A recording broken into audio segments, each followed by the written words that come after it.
He is the best boy in the class, সে হচ্ছে ক্লাসের সবচেয়ে সেরা ছেলে। চেঞ্জ ইন্টু নেগেটিভ সেন্টেন্স, এটা নেগেটিভ সেন্টেন্সে চেঞ্জ করতে হবে। মানে হলো সে ক্লাসের সবচেয়ে সেরা ছেলে। অ্যাফার্মেটিভ টু নেগেটিভ সেন্টেন্সের একটা নিয়ম ছিল, সুপারলেটিভ ডিগ্রিকে পজিটিভে চেঞ্জ করে নেগেটিভ। তাহলে এখন যে সেন্টেন্সটা তোমাদের কাছে কোশ্চেন হিসেবে দেওয়া আছে সেটা সুপারলেটিভ ডিগ্রিতে আছে। কি করে বুঝলাম? দা আছে, আবার সুপারলেটিভ ফর্ম দেওয়া আছে। এটাকে পজিটিভে ট্রান্সফর্ম করে দিলে তো নেগেটিভ হয়ে যাবে, তাই না? সেই ক্লাসের সবচেয়ে সেরা ছেলে, তার মানে কি কোনো ছেলে, ক্লাসের কোনো ছেলে তার মতো সেরা নয়।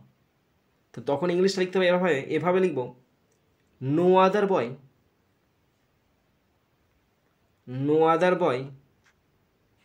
in the class,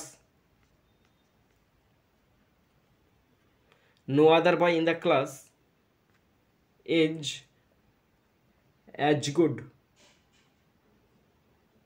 পজিটিভে চেঞ্জ করছি, তাহলে no other boy in the class is as good as, এবার ছিল হি, অ্যাজ হি ইজ করতে পারো, অথবা হি ইজের বদলে তোমরা লিখতে পারো অ্যাজ হিম।